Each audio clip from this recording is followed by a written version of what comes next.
Wabarakatuh. Alhamdulillahirabbil alamin. Segala puji untuk Allah sehingga kita telah diberi karunia dan nikmatnya sehingga bisa berkumpul dalam acara ini. Sebelumnya saya mewakili himpunan mahasiswa program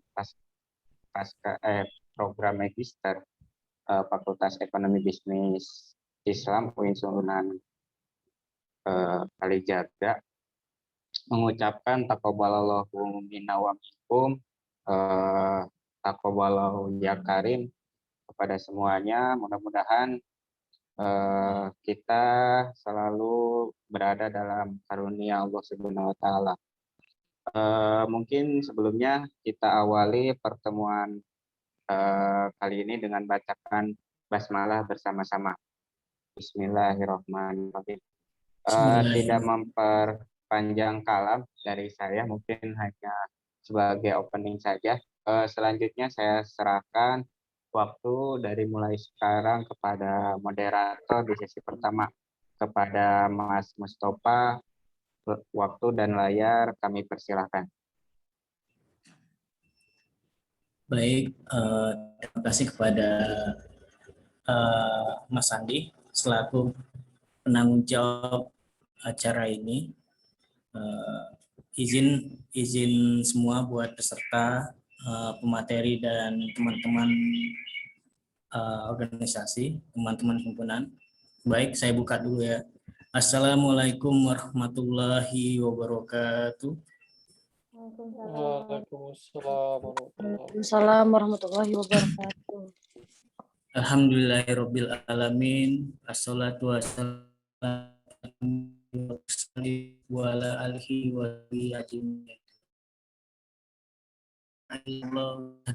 Muhammadar Rasulullah. Yang pertama-tama kita panjatkan puji dan syukur kita kepada Ilahi Rabbi yang senantiasa selalu memberikan kita kesempatan, kenikmatan, dan juga rasa syukur yang tak terhingga. Dan juga kita panjatkan juga, kita selalu sebutkan nama beliau juga, Nabi besar Muhammad SAW yang telah memperjuangkan umat Islam pada saat ini yang sudah terang menerang. Baik, langsung saja sebelum saya membuka, saya serahkan kepada pemateri. Saya membacakan CV pemateri dulu terlebih dahulu. Baik, kalau perlu catat ya teman-teman dan peserta yang lain. Nama yaitu Dr. Haji Darmawan, SPD MAB, maaf.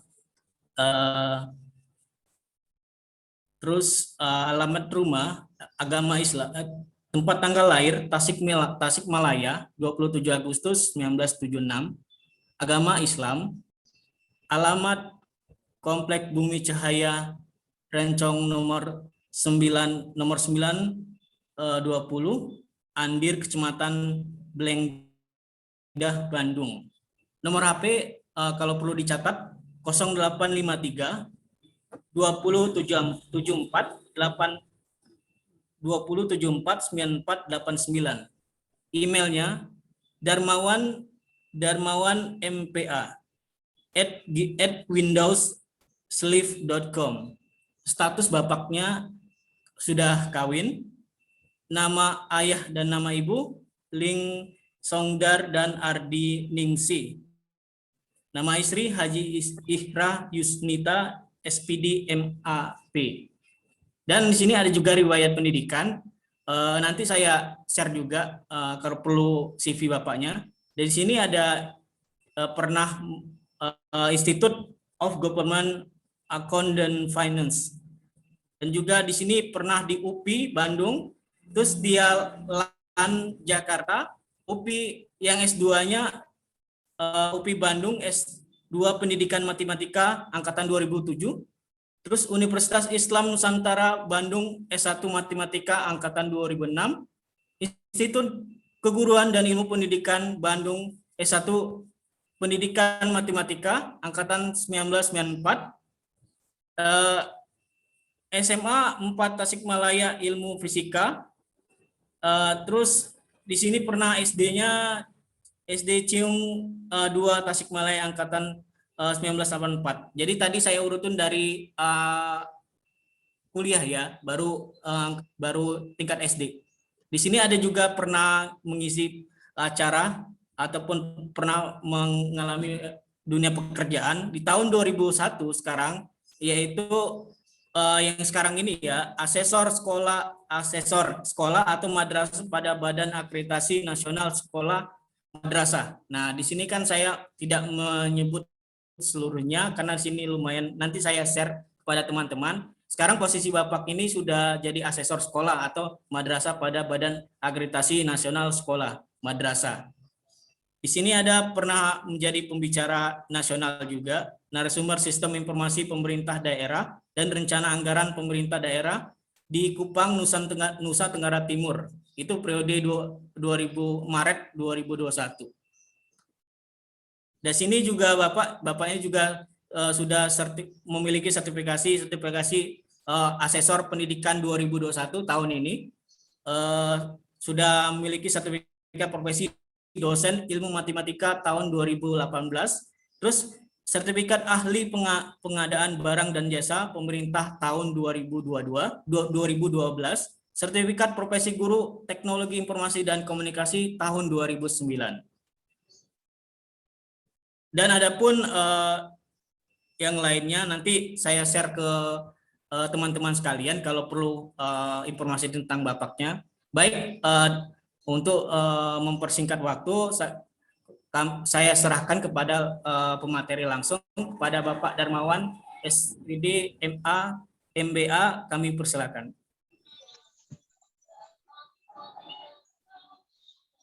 Baik, Assalamualaikum warahmatullahi wabarakatuh. Waalaikumsalam warahmatullahi wabarakatuh. Waalaikumsalam warahmatullahi wabarakatuh. Saya boleh izin share nggak? Kalau boleh hostnya dikasihin ke saya. Atau sudah?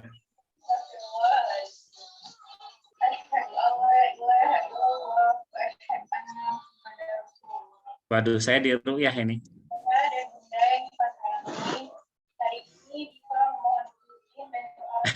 Sudah Pak, sudah Pak. Oke ya, saya bisa. Dari Ibu hati yang paling dalam, kita mohon maaf atas segala kesalahan dan kesilapan yang selama ini. Mohon maaf ya, biar tidak mengganggu. Jadi suara yang lain saya mute.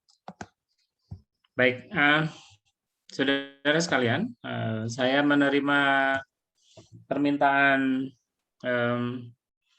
berbagi itu 2 hari yang lalu apa berapa ya, saya lupa.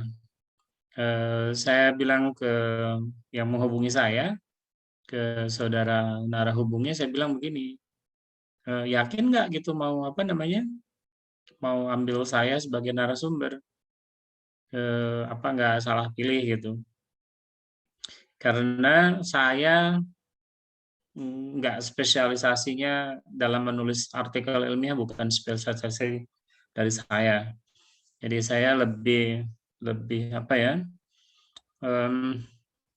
fokus pada menulis buku daripada menulis artikel ilmiah. Oleh karena itu kemudian judulnya apa yang akan saya sampaikan hari ini saya rubah sedikit menjadi saya anggap ini sebagai sesi berbagi pengalaman saya dalam melakukan penelitian di dalam bidang kebijakan ekonomi. Jadi, saudara sekalian, saya terus terang saja, tulisan saya belum banyak. Tulisan saya jurnal itu baru berapa ya, 10 atau 11. Kemudian belum ada yang terindeks Scopus, baru masuk accepted bulan kemarin ya, dan belum terbit karena belum waktunya, entah diterbitkannya kapan. 2 artikel saya masuk ke 2 jurnal yang terindeks Scopus. Yang pertama Journal of Rural Development, pembangunan pedesaan. Kemudian yang kedua jurnalnya Journal of Public Procurement, menjadi jurnal tentang pengadaan barang pemerintah.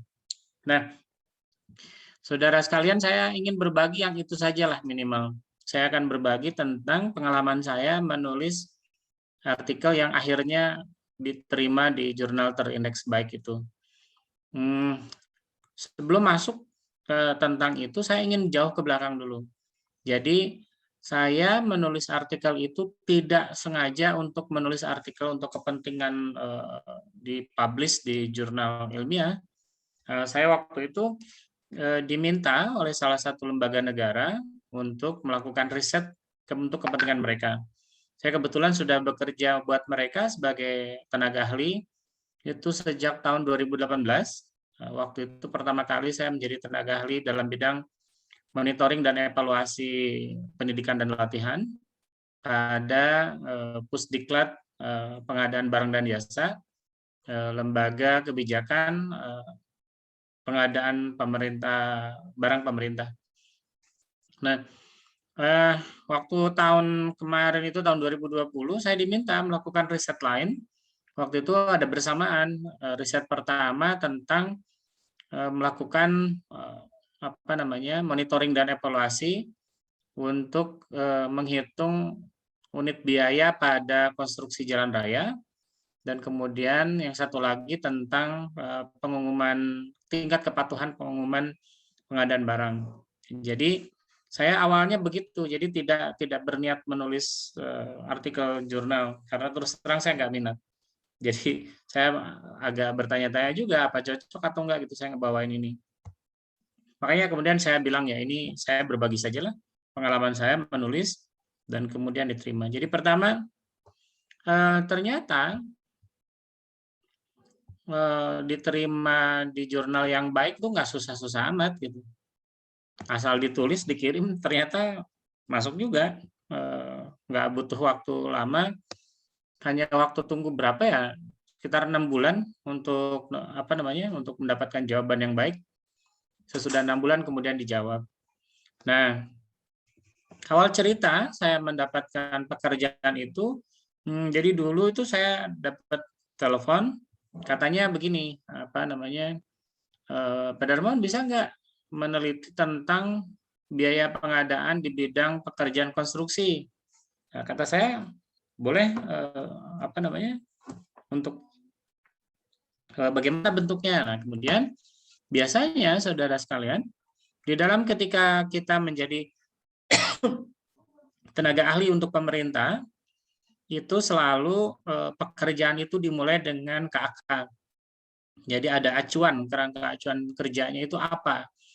Jadi saya harus paham betul apa yang sebetulnya ditugaskan pada saya. Ternyata yang ditugaskan itu begini bunyinya, kegiatannya adalah melakukan riset atau penelitian biaya pengadaan di bidang pekerjaan konstruksi.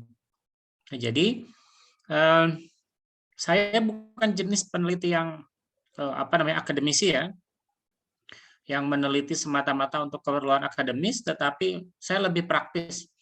Jadi saya biasanya diminta oleh perusahaan, oleh lembaga pemerintah, oleh kementerian untuk melakukan penelitian untuk kepentingan mereka.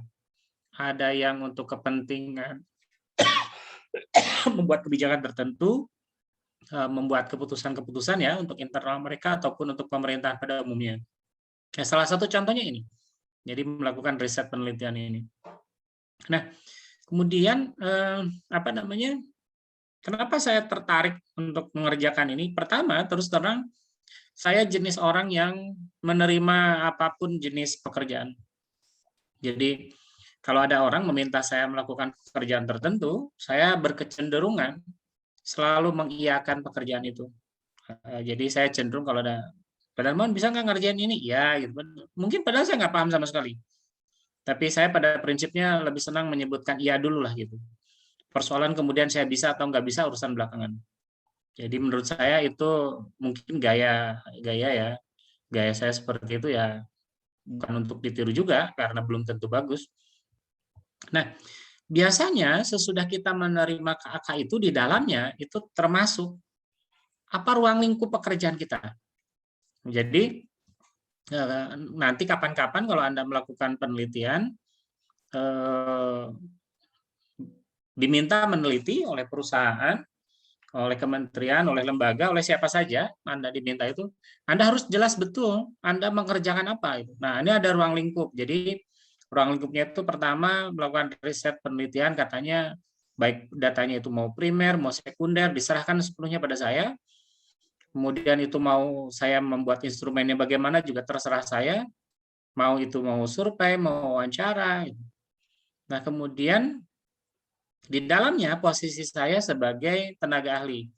Jadi saya sejak berapa bulan Juni ya, Juli, Agustus 2020, saya lupa persisnya.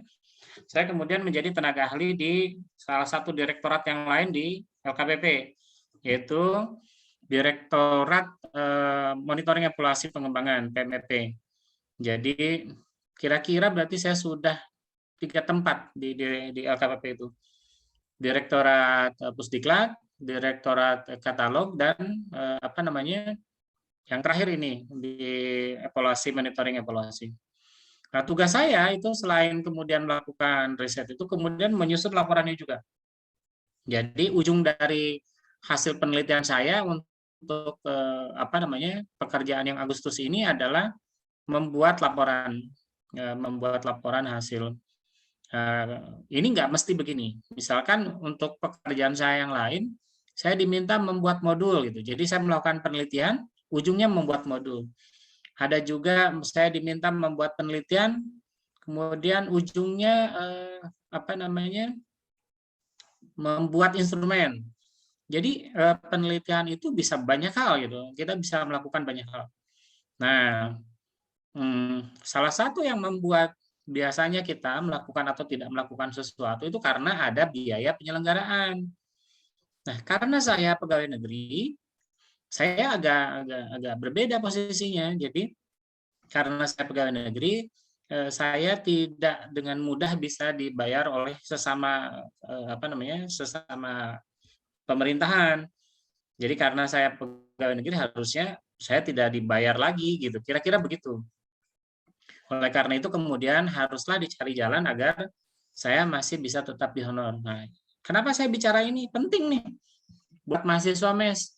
Karena Anda itu mahasiswa ekonomi, magister ekonomi, yang tujuannya itu lulusannya, profilnya itu salah satunya adalah melakukan atau menjadi seorang peneliti di dalam bidang kebijakan ekonomi. Saya adalah peneliti di dalam bidang kebijakan ekonomi. Nah, biar tertarik, saya akan perlihatkan berapa sih honornya, kan ini ada biaya penyelenggaraan kegiatan. Berarti kan ada honornya tuh. Jadi biar Anda ngapain neliti kalau nggak ada duitnya gitu kan? Ya, biar diiming-imingi lah kira-kira ya. Biar Sandi, Mustafa kapan-kapan mau tuh melakukan riset. Berapa sih honornya? Sayangnya karena saya pegawai negeri, saya nggak bisa nerima gaji, nggak bisa nerima kontrak. Maka saya dibayar per jam. Nah, jadi saya dibayar untuk melakukan penelitian untuk pemerintah itu rata-rata per jam. Hampir untuk semua pemerintahan, BUMN, BUMD, saya dibayarnya per jam. Nah, untuk LKPP saya dibayar per jamnya ini. Jadi, dan sistemnya per jam bicara. Ini kurang lebih saya bicara 2 jam mungkin ya, 2 jam sekian menit lah, saya lupa. Nah, ini di honornya segini. Jadi untuk setiap 2 jam bicara segini. Kira-kira kalau sejam berapa lah, hitung sendiri. Nah, jadi kalau misalkan kita melakukan riset untuk pemerintah, kalau kitanya pegawai negeri, jangan melaporkan hasil riset sekaligus. Karena nanti berarti honor untuk bicaranya jadi pendek. Ya, dibuat per segmen. Misalkan segmen ini bicara apa dulu, nanti dihitung jam terus begitu, biar kemudian kita tetap menerima honor sebagai periset. Nah, ini hanya sebagai iming-iming aja ya, biar mahasiswa MES tertarik. Kenapa sih mau jadi peneliti gitu? Kenapa sih mau bekerja buat pemerintah? Apa sih untungnya bekerja buat pemerintah? Nah, kalau Anda seperti saya, pegawai negeri, honornya itu per jam. Per jam bicara ini di honor segini. Nah, kalau misalkan Anda bukan pegawai negeri, itu biasanya dibayar per kegiatan. Jadi per kegiatan untuk melakukan penelitian pemerintahan itu paling rendah, serendah-rendahnya 33 juta untuk satu penelitian. Nah, untuk penelitian perorangan, maksudnya Anda melakukan penelitian itu sendiri gitu ya, sendirian, itu setinggi-tingginya 180. Jadi kalau Anda menjadi peneliti kebijakan publik, paling rendah itu 33 juta, paling tinggi 180 juta. Nah, tapi kalau Anda misalkan melakukan penelitian untuk pemerintah, tetapi kemudian Anda di bawah satu perusahaan, itu bisa nilainya lebih gede lagi, bisa berapa miliar itu, tergantung Anda mintanya berapa. Misalkan sekarang ada bandara Kertajati di Majalengka, bandara internasional di Jawa Barat, dan ada bandara internasional Yogyakarta International Airport. Kemudian Anda diminta melakukan riset oleh pemerintah, Kementerian Perhubungan, Kementerian Perdagangan, misalkan diminta melakukan riset. Apa efek dari pembangunan bandara internasional di kedua kota, di Yogyakarta dan di Majalengka? Apa gunanya gitu? Nah, nanti biar Anda semangat, kira-kira honornya itu segitu loh.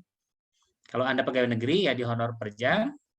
Kalau Anda bukan pegawai negeri, ya di honor paling rendah 33 juta, paling tinggi 180 juta. Kalau Anda perusahaan, itu bisa lebih besar lagi. Jadi biar tertarik ya, ngapain sih neliti gitu. Nah, gunanya mahasiswa MES itu untuk melakukan penelitian kebijakan publik, salah satunya itu. Ya siapa tahu ada yang tertarik. Jadi bisa mengikuti jejak saya lah. Nah, biasanya tadi saya katakan, kita kalau misalkan peneliti perorangan seperti saya yang statusnya pegawai negeri, itu kegiatannya dibuat per termin. Jadi pertemuan pertama itu saya nggak mau langsung bicara hasil penelitian, enggak. Saya bicara desain analisis. Desain analisis itu apa sih kira-kira gitu ya? Ya kira-kira desain analisis itu kalau tesis itu bab 2 dan bab 3 lah kira-kira. Tapi lebih banyaknya bab 2. Jadi ujung dari bab 2 itu kan model penelitian, hubungan antar variabel. Nah, pertemuan pertama itu biasanya saya hanya menceritakan modelnya saja. Jadi pada pertemuan pertama itu saya hanya bicara model aja. Jadi nanti pekerjaan tentang pengadaan pekerjaan konstruksi ini begini loh caranya gitu. Itu 2,5 jam hanya untuk bicara seperti itu. Paling lama 3 jam. Hanya untuk metodologi, hanya untuk kerangka berpikir aja. Kemudian nanti dilanjutkan tuh, ada pembahasan teknis. Ini bab 3 view. Jadi betul-betul bab 3 itu ngomong apa. Nah ini biasanya 3 jam. Jadi Anda bayangkan kalau Anda sidang tesis itu kan biasanya sidang tesis itu dari bab 1 sampai terakhir itu kan 7 menit sampai 10 menit. Bayangkan Anda harus bicara tentang kerangka berpikir saja 3 jam. Gimana caranya biar Anda bisa 3 jam? Kenapa harus 3 jam kira-kira? Karena kalau nggak 3 jam, honornya nggak 3 jam. Nah, sederhana aja. Jadi harus diakalin juga gimana caranya biar honornya besar gitu. Nah, jadi ketika Anda bicara bab 3, metodologi, itu kan praktis penelitian tuh kayak gimana sih nanti gitu. Itu juga 3 jam. Bayangkan Anda ngomong tentang bab 3 di tesis 3 jam, ngomong apa gitu 3 jam. Ya diusahakan lah. Pokoknya agar 3 jam aja gitu per kali rapat. Nah, kemudian nanti kalau udah dapat, kemudian bicara tentang hasil analisisnya bagaimana. Ini Anda lihat waktunya, lihat kurun waktunya. Pekerjaan diberikan pada tanggal 20 Agustus, tanggal 27 saya sudah siap dengan desain. Jadi seminggu biasanya saya sudah selesai mengerjakan desainnya. Kemudian pada tanggal 7 itu lihat tanggalnya 27, tanggal 7 berarti kira-kira sekitar 2 minggu kemudian saya sudah siap teknisnya bagaimana, metodenya bagaimana melakukan penelitiannya. Kemudian tanggal 17 artinya 10 hari kemudian saya sudah siap hasilnya bagaimana. Ya, jadi bekerja untuk pemerintah itu semua pekerjaan itu harus tepat waktu, cepat gitu. Nggak ada lama-lama. Jadi kalau Anda terbiasa mengerjakan tesis lama-lama, nggak cocok deh ngebantuin saya bekerja di pemerintahan. Karena di pemerintahan itu saya kemarin itu ada beberapa mahasiswa mes saya ajak biar punya pengalaman gitu ya, membantu saya mengerjakan beberapa proyek saya di LKPP. Itu sore saya dihubungi, itu semalaman kerja tuh. Siapa namanya yang angkatan kemarin itu ada Bapak Pak Akmal ya, Pak Akmal, Ibu Reni, Bu Dini, itu ngebantuin saya itu dari sore sampai jam 1 malam baru selesai. Dan itu harus dikirim langsung saat itu juga. Jadi sudah selesai, kemudian besoknya harus dipakai buat rapat. Jadi siap untuk rapat keesokan harinya. Begitu terus. Jadi perbedaan terbesar bagi Anda yang tidak terbiasa bekerja cepat itu ya begitu.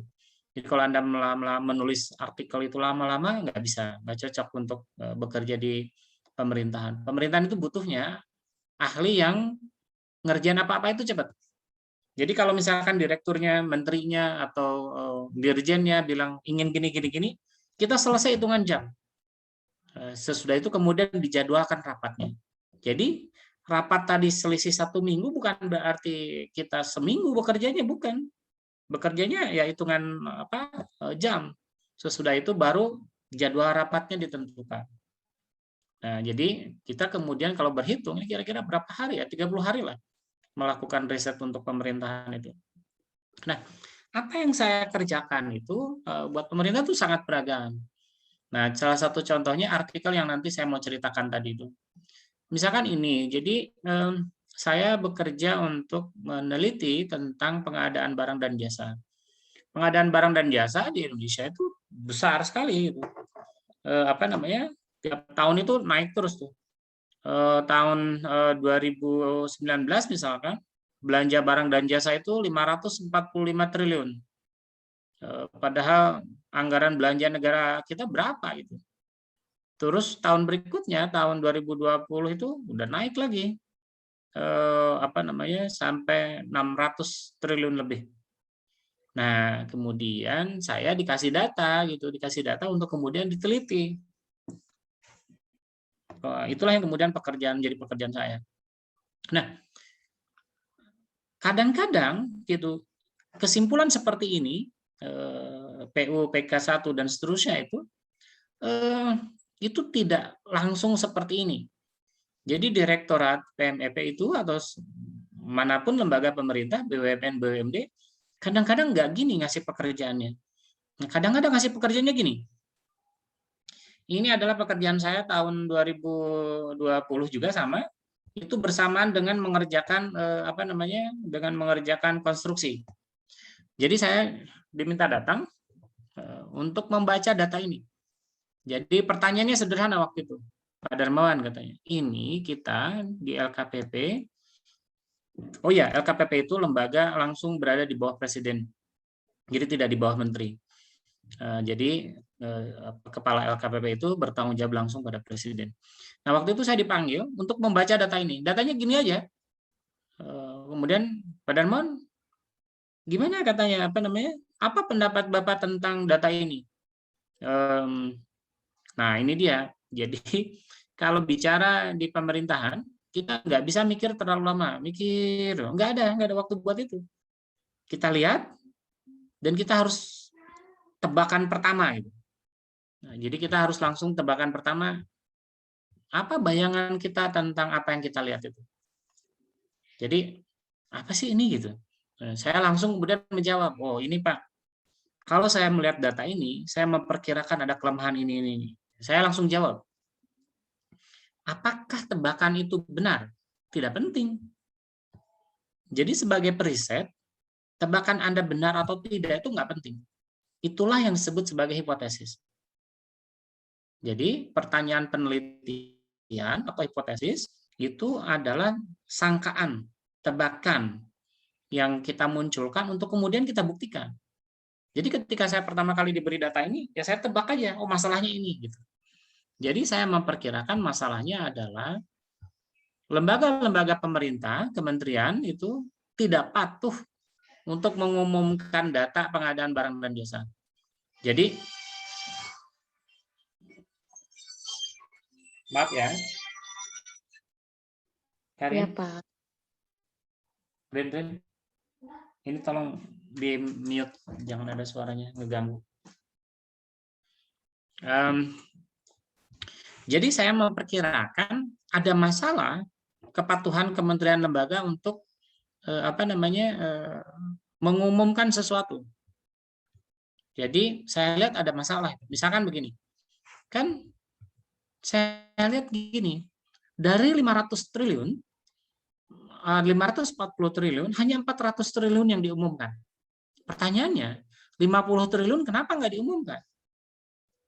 Tahun 2019, itu 50 triliun itu tidak diumumkan pada publik bahwa pemerintah mau beli sesuatu gitu. 50 triliun itu kalau beli kerupuk, wah bisa berapa kontainer itu. Dan ini berlanjut gitu. Itu nggak cuma kementerian lembaga aja, pemerintah daerah juga sama. Lihat, 622 itu kemudian yang diumumkannya itu hanya berapa? Nggak sebanding.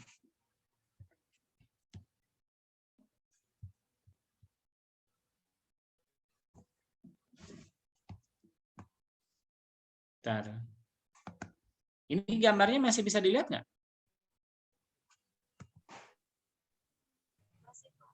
Masih, Bapak.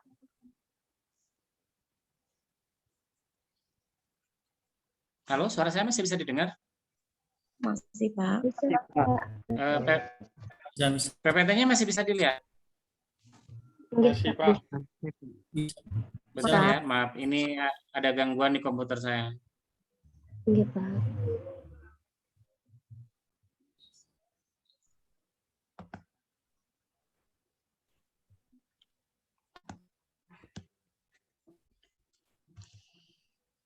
Nah, jadi saya kemudian memutuskan saya akan meneliti kenapa orang menyembunyikan ini. Apakah menyembunyikan?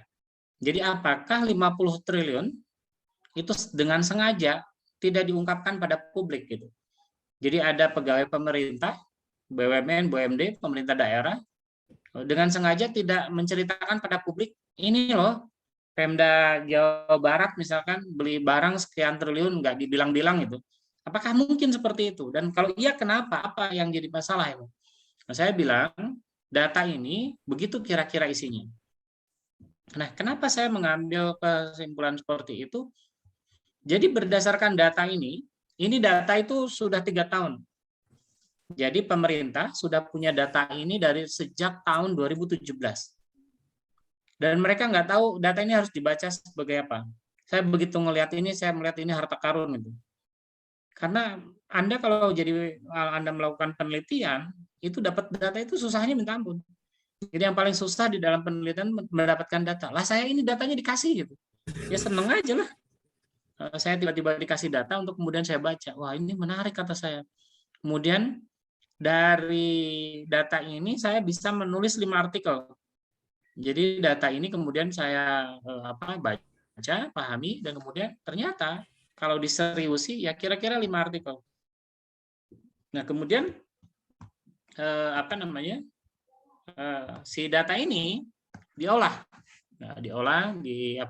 sesuai tahapan yang tadi saya ceritakan. Ini datanya. Kemudian data itu saya perhatikan itu apa yang terjadi. Kemudian saya lihat ini Januari dan seterusnya. Kemudian ada lonjakan pada bulan November. Saya ingat ada sebuah artikel saya bawakan seminar internasional di Malaysia tahun 2014 kalau tidak salah, 2013 2014 saya lupa. Itu saya menulis penelitian, menuliskan artikel saya, judulnya itu tentang manajemen waktu pada pengadaan barang pemerintah. Jadi waktu itu saya belum bekerja untuk LKPP, tapi saya berpikir melihat keadaan itu, kenapa setiap bulan November, Desember itu pemerintah daerah semuanya sama, itu relatif tiba-tiba bareng-bareng gitu ngebangun apa gitu ya bareng-bareng. Nah, saya tertarik kenapa itu bisa gitu, kemudian saya tulis. Nah, ternyata kecurigaan saya itu betul gitu.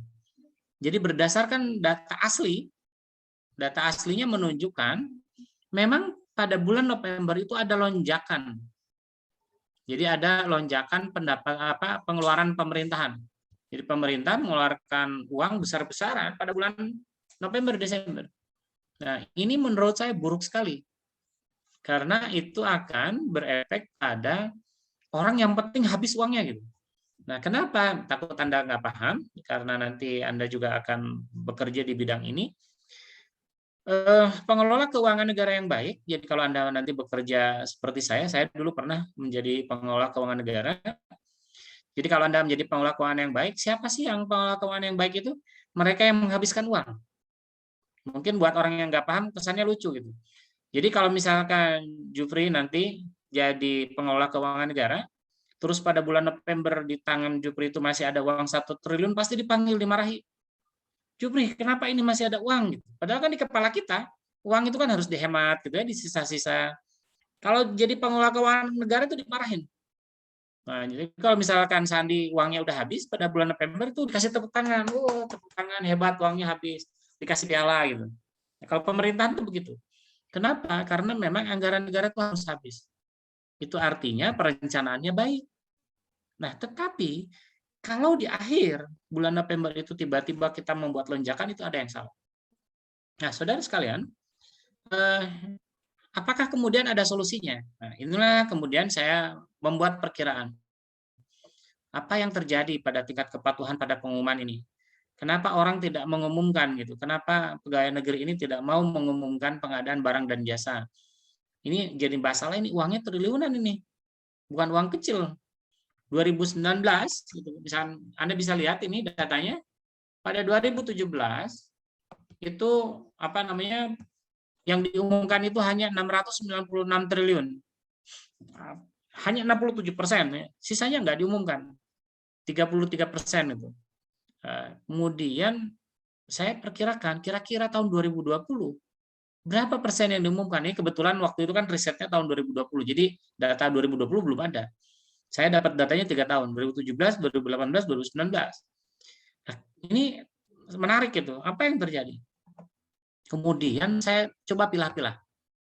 Apakah mungkin orang patuh atau tidak patuh untuk mengumumkan itu karena nilai duitnya? Ini beli barangnya kecil kok, cuman beli printer 1 gitu. Ngapain diumumkan gitu? Orang tinggal beli doang ke toko, selesai gitu. Bisakah? Mungkin kan karena nilainya dan seterusnya. Jenis kementerian, lembaga, dan seterusnya, apakah dia itu produksi dalam negeri atau bukan, dan seterusnya. Nah, saya pilih ini. Nah, hanya sampai batasan inilah yang saya sebut sebagai desain ini. Jadi kemudian saya membuat model, apakah mungkin tingkat kepatuhan itu dipengaruhi oleh hal-hal seperti ini. Cara pengadaannya, jenis pengadaannya, metode pengadaannya, nilai anggarannya, apakah harus produksi dalam negeri, atau apakah harus melibatkan UMKM, apakah dipengaruhi oleh jenis kantornya. Kan kantor itu ada kementerian, ada lembaga, ada pemerintah daerah. Mungkinkah karena itu? Gitu. Nah, kemudian saya melakukan riset. Contoh hasil risetnya ini, saya kemudian membuat riset, hasilnya seperti ini. Saya dapat angkanya sangat baik. Kemudian saya temukan masalah-masalahnya. Nah, kemudian dari sana itu saya membuat kesimpulan-kesimpulan. Apakah mungkin kemungkinan tadi itu bisa dibuktikan atau tidak? Jadi apakah karena jumlah barangnya, apakah karena pakai konsultan gitu, dan seterusnya. Nah, kemudian saya mendapatkan kesimpulan seperti ini. Jadi ternyata kepatuhan orang untuk melakukan pengumuman, jadi kepatuhan lembaga pemerintah itu untuk mengumumkan itu ternyata besar sekali itu. Pengaruh positifnya itu nilai kontrak itu 7% itu karena nilainya. Terus kemudian karena jumlah paketnya. Jadi kalau misalkan jumlah paketnya banyak itu kemudian orang untuk mengumumkan. Nah, kalau swakelola itu terbalik tuh. Jadi swakelola itu artinya kantor membeli sendiri lah, kira-kira begitu ya definisi sederhananya. Kalau definisi yang baiknya saya harus baca undang-undang. Jadi swakelola itu pengadaan barang dan jasa dikelola oleh kantor yang bersangkutan. Nah, itu ternyata saya menemukan makin banyak, makin besar swakelola itu makin nggak mau ngumumkan. Jadi makin nggak patuh gitu kalau mereka itu. Kemudian saya juga mendapatkan temuan menarik tentang konsultan. Kemudian saya juga menemukan temuan menarik tentang apa namanya produksi dalam negeri dan seterusnya. Nah, inilah yang kemudian saya jadi apa namanya jadikan pokok bahan laporan. Jadi pada akhir tahun 2020 saya melaporkan, bentuk laporannya ginilah seperti bikin tesis ya. Laporan hasil riset, judulnya ini analisa tingkat kepatuhan, pengumuman rencana umum pengadaan sebagai bahan. Nah, lihat ini, sarannya itu harus kalimatnya begini, sebagai bahan pertimbangan perencanaan pengadaan. Berarti hasil dari riset saya itu akan menjadi bahan pertimbangan rencana pengadaan barang pemerintah di masa depan. Nah, kemudian saya tulislah laporannya nggak tebel, sekitar 70 halaman lah kira-kira, nggak terlalu tebel-tebel.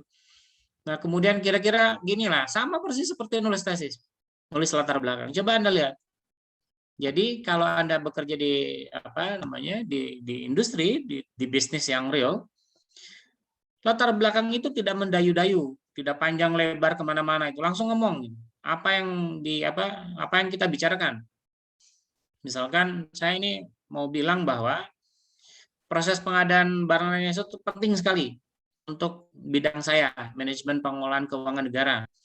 Oleh karena itu kita harus serius tentang ini. Kemudian saya memperlihatkan grafik tentang tren bulanan RUP, tentang tren bulanan pengumuman.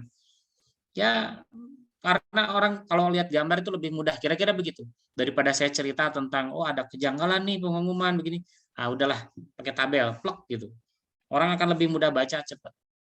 Kemudian saya buat apa masalah yang mau saya teliti yang tadi itu, apakah pengumuman itu dipengaruhi oleh nilai pengadaannya, oleh caranya mengadakan, oleh jenis pengadaannya, metodenya, jenis kantornya, dan seterusnya. Ini kalau Anda lihat itu kan persis seperti tesis saja.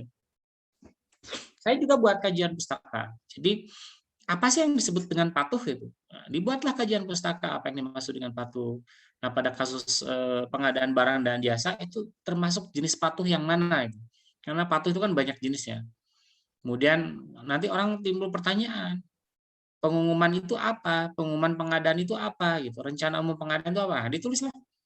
Jadi apa yang kira-kira ada di judul itu analisa tingkat kepatuhan.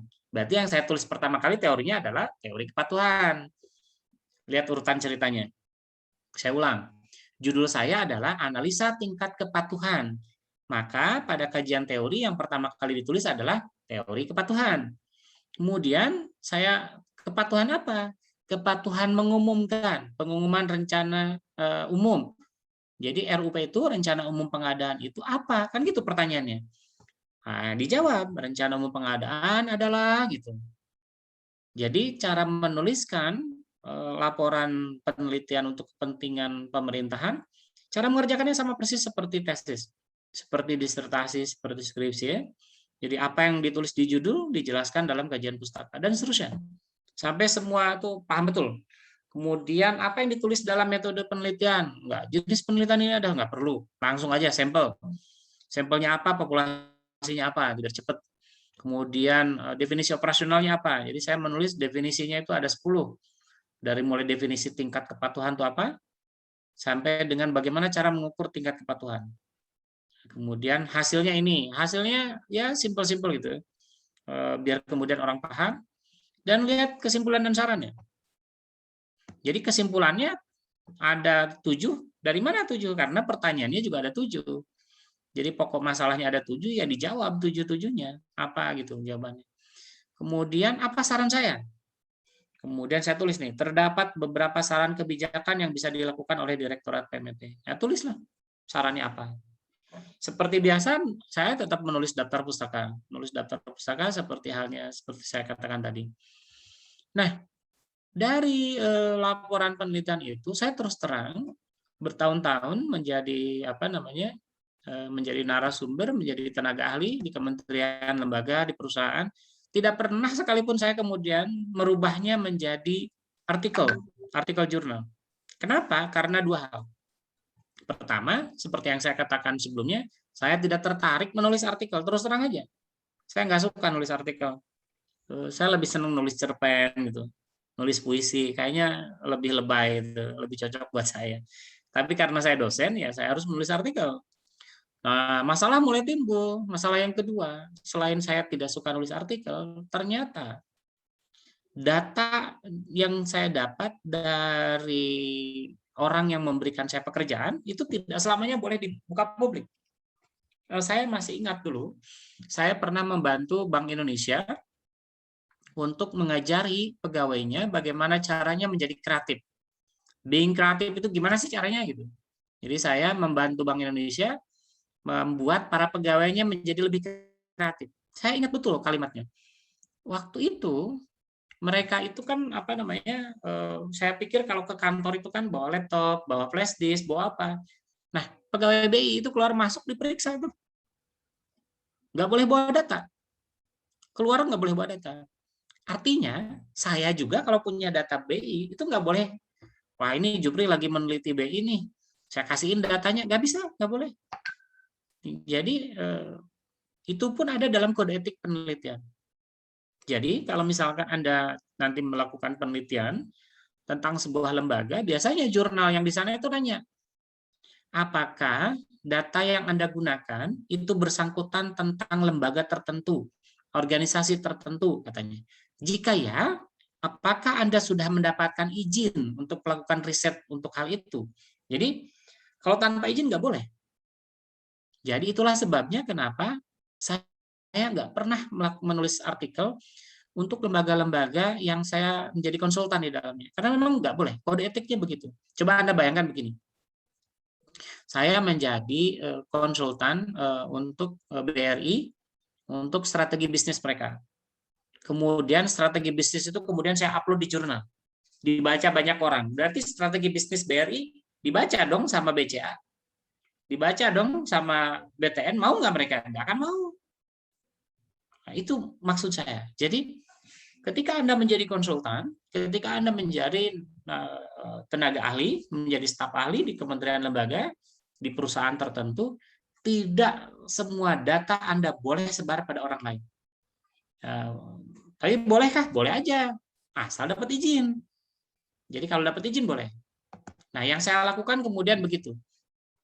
Saya kemudian mengirimkan artikel tentang ini, Compliance Level Analysis of Announcement of General Procurement Plan in Indonesia. Kemudian saya kirim ke Journal of Public Procurement.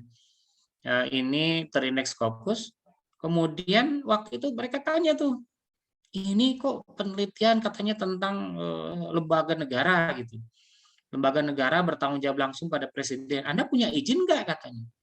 Nah, dibuatlah surat izin. Surat izinnya seperti ini.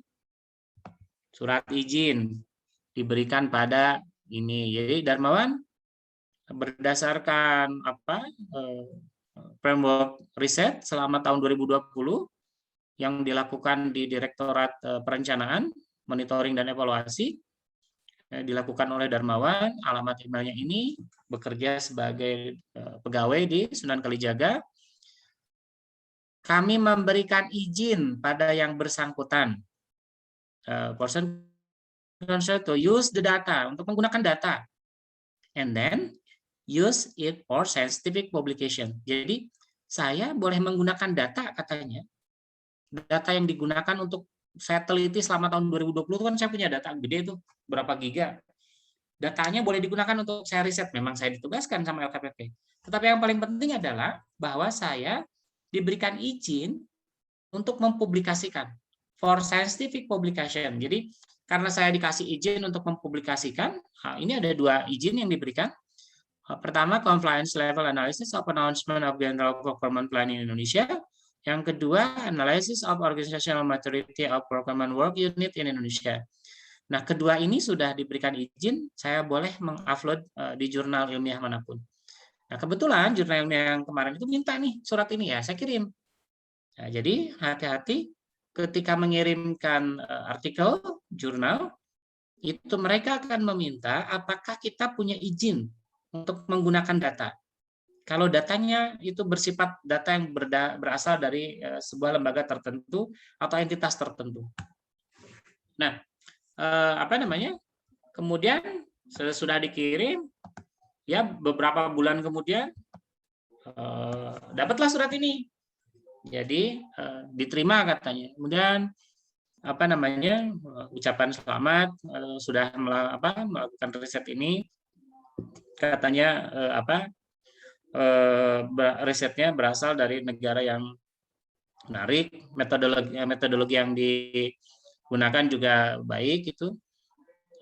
Katanya dipandang bahwa dari sisi originalitas, lihat poin-poinnya. Jadi diterima atau tidaknya sebuah artikel jurnal ini, masing-masing jurnal beda-beda. Nah, untuk jurnal public procurement ini, dia itu perusahaannya milik Emerald, itu lihat, kalau kita lihat itu ada 6 yang dijadikan bahan pertimbangan. Pertama, originalitas. Apakah paper yang kita kirimkan itu original atau enggak? Informasinya penting enggak? Bagus enggak? Seberapa penting itu informasi yang mau saya bagikan itu? Kalau misalkan ternyata data itu penting, berita yang saya berikan pada artikel itu penting untuk diketahui oleh khalayak ilmuwan, kemudian itu juga tulisannya original, maka mereka tertarik. Nah, pertanyaannya kenapa original? Original lah. Kan LKPP ingat nggak tadi cerita memanggil saya kenapa? Mereka punya data 3 tahun nggak pernah dikerjain. Mereka nggak tahu datanya harus diapain. Berarti kan nggak ada yang pernah baca data itu. Jadi apakah kemudian tulisan saya original? Original. Nggak akan ada satupun artikel di dunia yang judulnya persis seperti ini. Jadi artikel yang judulnya tentang tingkat kepatuhan pengumuman pengadaan barang dan jasa di Indonesia. Kenapa nggak ada? Ya memang saya datanya orang pertama yang baca. Saya nggak akan kasih data itu ke orang lain. Karena nggak punya izin kan. Nah kemudian apakah katanya literatur yang saya gunakan itu bagus nggak? Itu menjelaskan nggak? Sudah cukup. Metodologinya ya, katanya metodologinya ada beberapa hal yang harus didiskusikan. Ya didiskusikan saja. Memang pekerjaan kan tidak langsung sempurna. Jadi begitu. Kemudian oh ya ini saya lupa. Selain harus diingat adalah berguna nggak sih penelitiannya? Itu pertanyaan penting tuh. Jangan-jangan kita meneliti itu sebetulnya nggak ada gunanya gitu. Ngapain? Nah pertanyaannya apakah saya berguna? Berguna kebetulan. Karena kementerian tempat saya bekerja membutuhkan informasi ini untuk kemudian dijadikan bahan kebijakan di masa depan. Nah, bahan kebijakannya apa? Lihat yang saya kasih tadi. Saya sarankan diperlukan peraturan, lihat sarannya. Diperlukan peraturan atau setidaknya surat himbauan mengenai pentingnya pengumuman RUP. Ini kan kebijakan. Jadi semua pemerintahan, semua kementerian lembaga itu wajib sekarang begini. Nah, kata-katanya memang bukan wajib, himbauan, tapi kan minimal ada gitu ya, dan seterusnya. Oh, jadi dari sisi manfaat harus kelihatan jelas katanya bahwa itu memang bermanfaat. Kemudian ini yang tidak kalah penting, hati-hati di dalam menulis artikel jurnal tata bahasa, karena ditulis di dalam bahasa Inggris. Hati-hati jangan sampai bahasa Inggrisnya nggak bagus. Jadi jangan mengirimkan artikel jurnal ke jurnal terindeks baik dalam keadaan bahasa Inggrisnya nggak baik. Jadi usahakan bahasa Inggrisnya baik. Jangan kayak saya kan nggak bisa ngomong bahasa Inggris.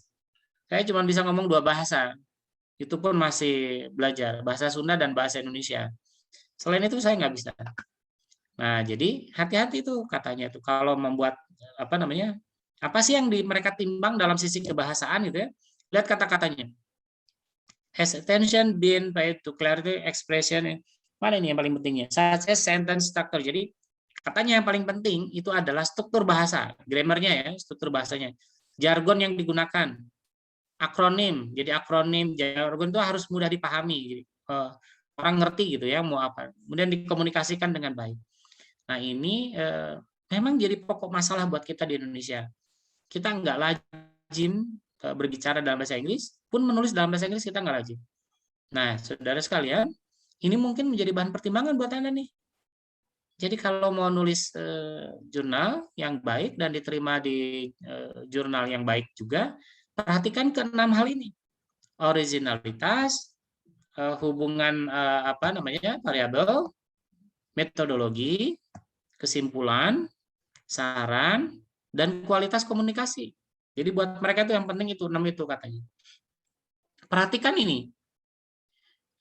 Apakah ketika mengirimkan artikel jurnal itu gampang diterima itu? Enggak juga. Walaupun tadi saya katakan, dari pengalaman saya tadi ternyata gampang-gampang aja. Tulis, bahasanya yang bagus ya diterima. Nah, ternyata memang bahasa itu menjadi pertimbangan juga. Jadi selain itu ya, selain tingkat kedalaman, misalnya begini, ini adalah balasan dari salah satu artikel jurnal yang dikerjakan oleh rekan saya dan saya ikut ngebantu doa dikit. Jadi yang nulisnya mahasiswa saya, Ibu Reni, kemudian beliau minta saya didoain, ya saya doain. Tapi doanya kurang manjur, ini ditolak. Kemudian dapat surat begini kata-katanya. Katanya sayang sekali apa yang dibicarakan di dalam artikel ini hanya menceritakan satu wilayah tertentu, satu negara tertentu. Sementara pembacanya katanya dari berbagai negara. Lah, yang diomongkan Indonesia sama. Ini tentang Indonesia juga. Tetapi dia bilang begini, the topic is relevant and the country analyzed is interesting. Jadi saya ngomong tentang Indonesia, ke satu jurnal dia bilang, oh Indonesia menarik untuk didengar ceritanya. Satu sisi saya kirim lagi ke jurnal yang lain, artikel yang berbeda, dia bilang, nggak menarik katanya, karena hanya ngomong Indonesia aja. Jadi kalau begitu, ketika kita ngirim ke satu jurnal, bisa jawabannya ini, ke jurnal yang lain bisa jawaban berbeda. Nah, jadi yang paling penting adalah jurnal yang kita kirim itu fit dengan artikel yang kita kirim. Jadi kalau kita ngirim artikel apa, itu harus cocok dengan jurnalnya. Nah, bahasa Inggris tetap menjadi perhatian bagi Anda yang akan mengirimkan artikel jurnal.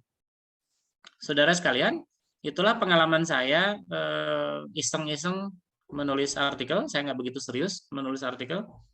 Yang serius saya itu terus terang saja hanya ini aja yang serius saya itu.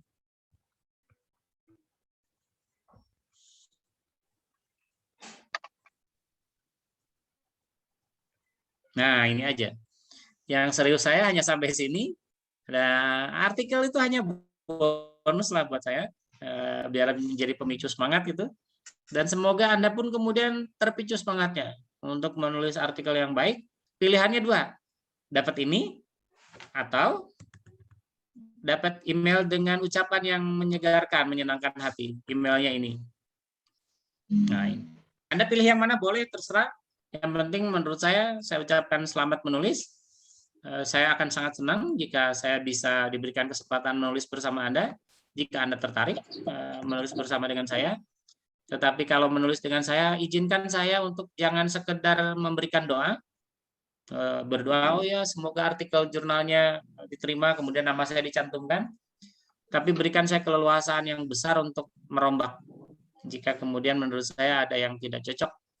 Karena ternyata saya punya pengalaman di reject ya, ditendang tanpa basa-basi dengan penuh kekasaran. Dulu saya pernah nulis untuk salah satu jurnal kebijakan di Korea, jawabannya sederhana.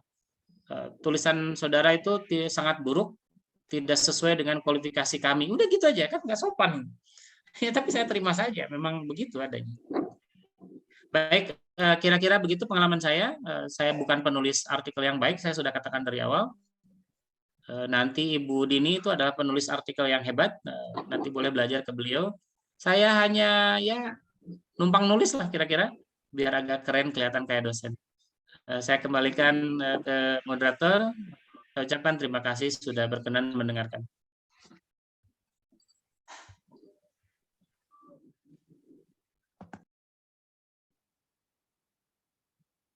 Baik, terima kasih kepada Bapak Dr. Darmawan, SPD MBA, yang sudah memberikan arahan ataupun pengetahuan tentang menulis artikel.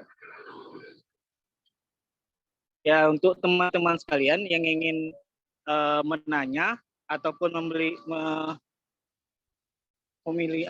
ada masukan atau saran menyangkut karya-karyanya, karya sekalian, teman-teman sekalian yang masih keliru, untuk waktu bertanya kami persilakan. Kami batasin cukup 2 penanya karena ini udah memiliki waktu yang cukup singkat.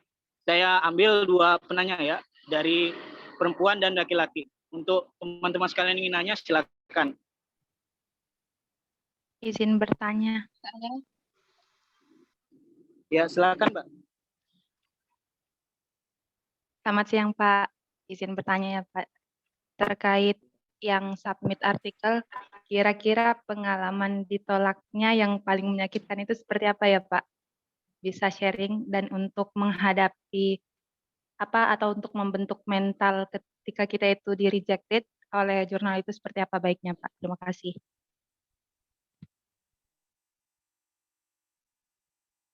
Baik, terima kasih Mbak. Untuk yang kedua, atau Bapak langsung ingin jawab, Pak? Langsung boleh.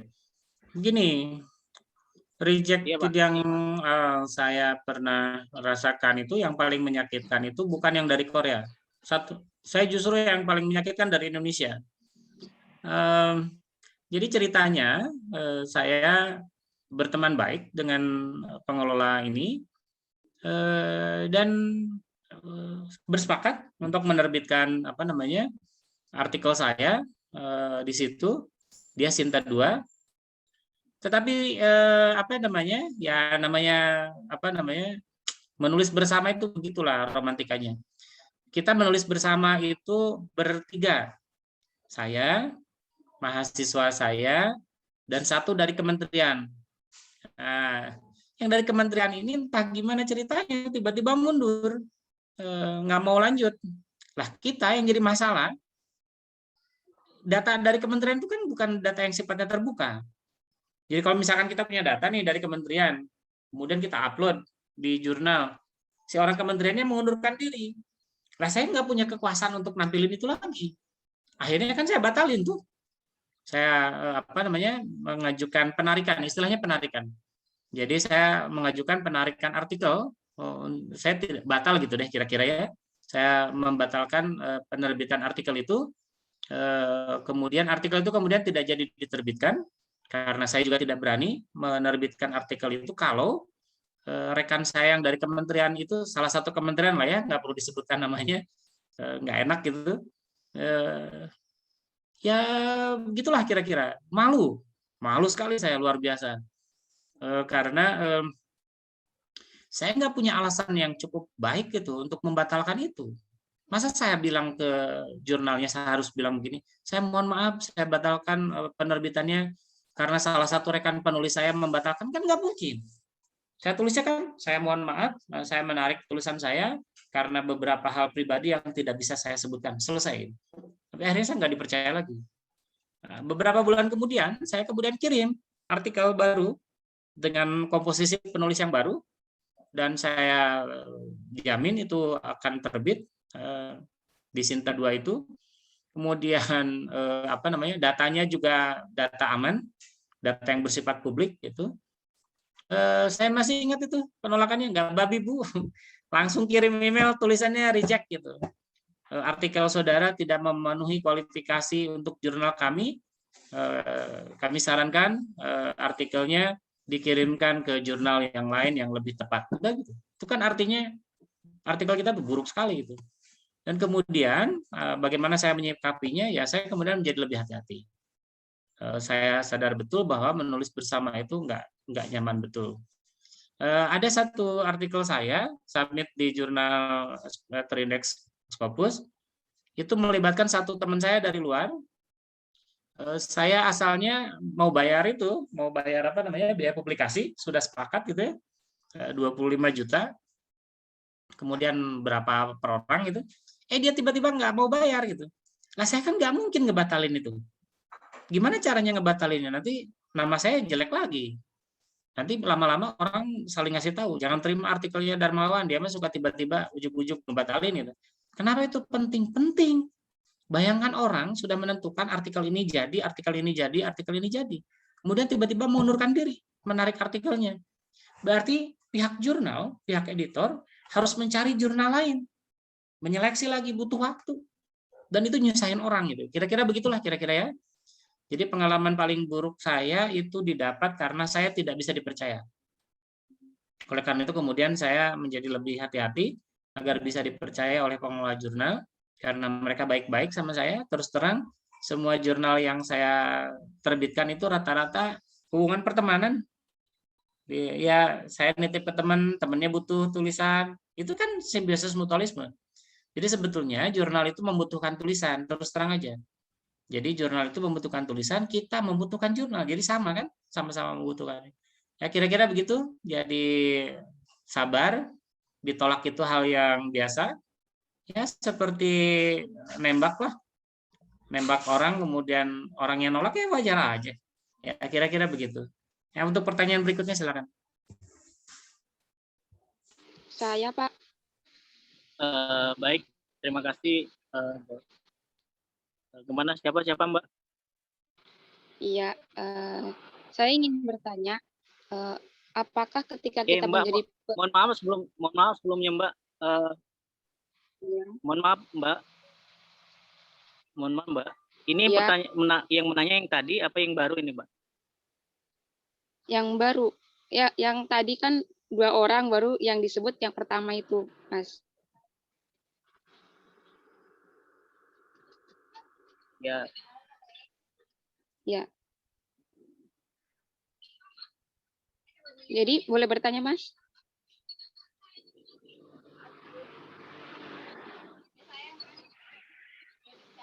Iya boleh silakan. Ya, baik. Terima kasih atas kesempatannya.